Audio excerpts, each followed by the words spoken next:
39度的高温天，吹空调容易感冒，要不要一起过来搬玉米？那些和我一样孤独梦的人，今夜你没有去何方？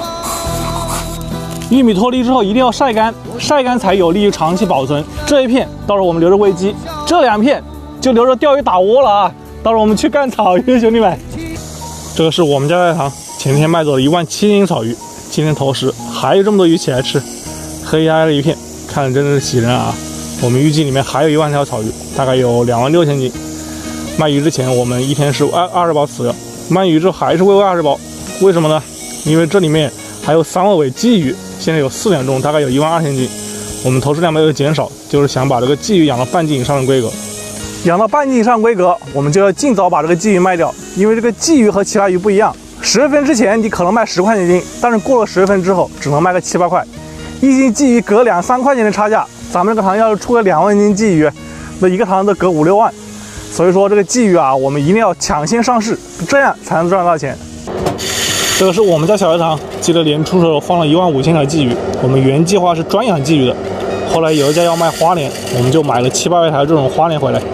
现在问题就是花鲢放太多了，花鲢在水面上面，鲫鱼就不敢起来吃食，所以我们投食的时候一条鲫鱼都看不到。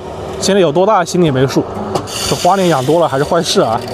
有人要的话，我就把这花鲢卖掉，它太影响鲫鱼了。现在估计有4斤左右，这花鲢长速特别快，严重影响鲫鱼的生长啊。我们家2个大鱼塘，2个小鱼塘。刚刚看那个小鱼塘是养了成鱼鲫鱼，这个是养的鲫鱼苗啊。记得4月份的时候，我们是水花一丁点芝麻大那么大买回来的，现在养到了1斤70、80个头，成群鲫鱼在抢食。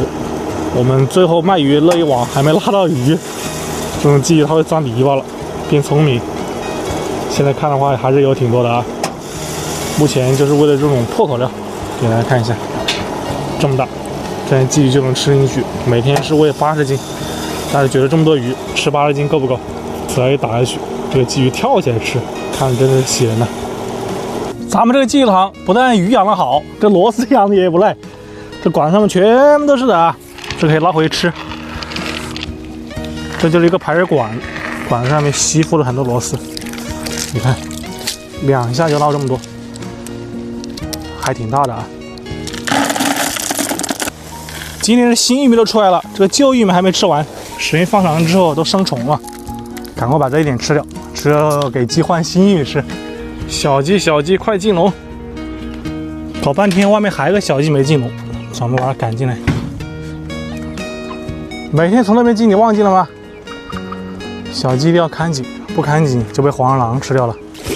现在天热，咱们搞点水放笼子里面，晚上鸡可以喝啊。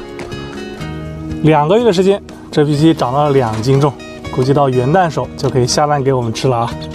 把它关进笼，还是放心多了。盖上门板，愉快一天就这么结束了啊！感谢各位观看。